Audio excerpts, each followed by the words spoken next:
This is called Degrees of Freedom, and it's by Carl Schroeder, and I'm very, very pleased to be reading it. Robert Skye got the call while helping his son pick out a new home in West Vancouver. After so many years in Ottawa on the far side of the continent, he thought maybe his memory was playing tricks on him. He remembered this neighborhood differently, as a place where lichen and moss grew on curbs, rain-drenched hedges rose 20 feet high, and garden slugs were as long as his thumb. It's true. Instead, he stepped onto a clean cement sidewalk under blue sky and a hot sun. There were no hedges in sight, and sprinklers were trying to paint over the yellow that had invaded the normally rich green of the lawns. So what do you think? Terry spread his arms dramatically. Rob looked up at the house they'd seen in the listing and grunted. Coral pink stucco, not a promising start. How'd you find it? Next city? Terry tapped his glasses. Shit, son, that's a nudge. I can be, Terry shrugged. At this point, Rob would normally have made some sarcastic remark about using augmented reality to make your decisions for you. But the fact was he had Next City open on his own glasses. Instead of saying anything, he took a moment to scout out the neighborhood. What are they asking? 1.5. Seems low. I wonder. He turned around and saw why houses on this street might be priced lower. 2 blocks away, his glasses showed the virtual wireframe shape of a condominium tower superimposed against the towers across English Bay. The Next City app took data from plans registered at the city planning office and made them into a virtual skyline. The historical city, buildings now being built or renovated, and what would or could exist here, all were visible through the glasses. Rob's Anthill plugin annotated the condo project with projected desire lines showing which routes foot traffic was likely to take from the project to the new SkyTrain line. Much of it went right by the house. There goes the neighborhood, he said as he shut the car door. You don't want to buy here. But Dad, that tower's the only development. Had there been anything else registered at the planning department, it would be visible in Next City. Condos are like cockroaches. Where there's one, there's bound to be more. Terry's wife, Margaret, was already inside, but she'd heard this exchange. Her laugh floated out the foyer. Hey, check out the staging, boys. Whatever the place had looked like before, the Fluffers had clearly been at it. All the interior walls were immaculate white, any rugs had been removed to show the blonde wood flooring, and the furniture was clearly from some stager's warehouse. It was all utterly generic, like an Architectural Digest spread. Margaret was talking to the real estate agent, who looked like the usual bored housewife for crew. Rob took the information sheet from her, held it up so his glasses could scan it, and overlaid the agent with a liaison for her company. This synthesized face summarized the ratings given to them by thousands of customers. Bad reviews made it uglier. Good reviews more attractive. The face he saw was bland and unassuming, so not a bad company, at least. Margaret was polite to the agent, taking another information sheet and tapping phones with her. As soon as the woman was out of earshot, she said, "Let's mess this place up a bit and see how it looks." "What's the overlay?" asked Terry. "Renovator 2, you got it?" "Just a minute."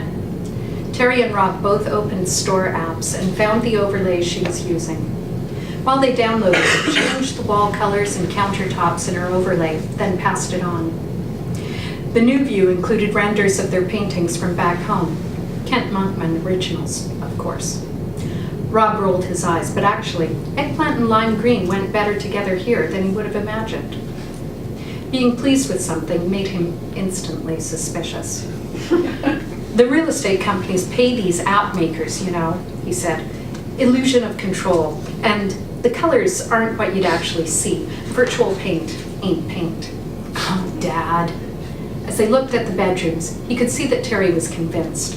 Rob thought that they could do better, but he would have happily gone along with Terry's decision had his son not suddenly said, "How's your Dorian look, Maggie?" Rob snorted. "Oh, you've joined that damned cult, have you?" "Dad, it's just more decision support software." "And you need more help making decisions?" At that moment, Rob got the call. He stood there for a minute with his hand to his ear, motionless. so that Terry and Margaret shrugged and went to look at the ensuite. "Jesus," said Rob.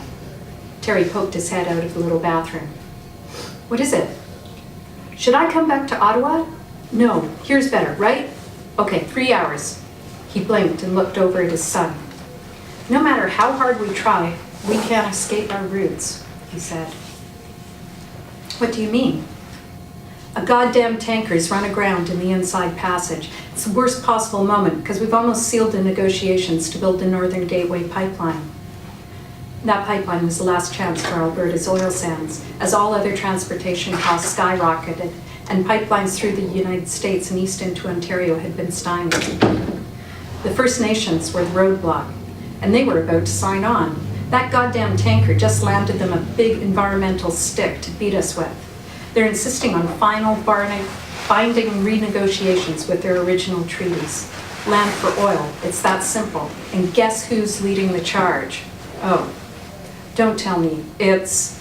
You're always so proud to call them our people, said Robert Skagg. Well, our people want a lands claim settlement, and they're going to use this spill to get it. The Haida are blocking the pipeline? Rob could see the hint of excitement in Terry's eyes. He sighed. Not the pipeline, but the tanker terminal, which is pretty much the same thing. And it looks like I'm going to be across the table from them. Yeah. Can I read a little bit more, or is that us at limit? You can go another couple minutes. Okay. So now we're moving. 40,000 tons dry weight, said Krishnamurti, director of the Canadian Security and Intelligence Service.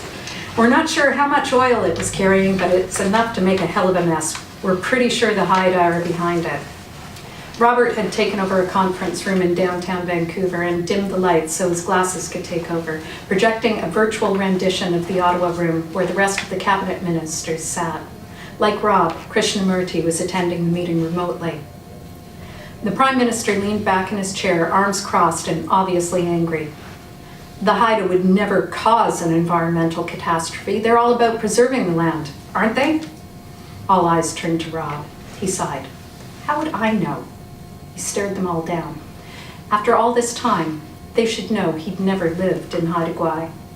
They should also know that behind anything the Haida did these days, there was a couple of 100 years worth of frustration with the Canadian government's bad faith and broken treaty promises.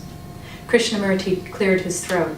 It's not their shoreline that's threatened. There's a mosaic of overlapping First Nations around the passage, like the Owikina and the Inukshish. The Haida may have risked screwing them over for the greater good. More likely they're all in on it, said the Minister of Foreign Affairs.